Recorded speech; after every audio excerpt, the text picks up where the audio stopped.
ভাই মানে শুধু একজন অভিভাবক নয়, যে হাত তোমাকে প্রথমবার হাঁটতে শিখিয়েছে, যে চোখ তোমাকে প্রথমবার সুরক্ষার অনুভূতি দিয়েছে, সে তোমার ভাই। শৈশবে যখন তুমি পড়ে গিয়েছিলে, সবার আগে যে দৌড়ে এসে তোমাকে তুলেছিল, সেই তোমার ভাই। স্কুলে কেউ তোমাকে কষ্ট দিলে যে বুক ফুলে সামনে দাঁড়াতো, সে তোমার ভাই।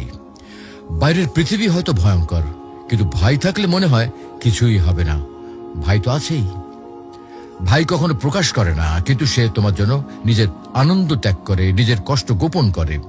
তুমি খুশি থাকলে সে খুশি, তুমি দুঃখী হলে সে ভিতরে ভিতরে ভেঙে যায়। সময় যতই পেরিয়ে যাক, বয়স যতই বাড়ুক, ভাই সব সময় তোমার অভিভাবকই থেকে যায়।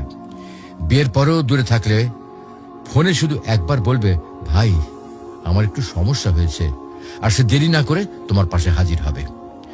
প্রিয় ভাই বোন, এই সম্পর্ক রক্তের বাঁধনে গড়া। এখানে স্বার্থ নেই, হিসাব নেই, আছে শুধু ভালোবাসা আর দায়িত্ববোধ।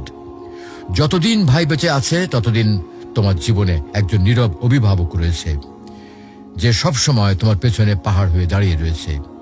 তাকে কদর করো, তার জন্য দোয়া করো, কারণ ভাইয়ের ভালোবাসা এটা আল্লাহ দেওয়া এক অমূল্য নিয়ামত।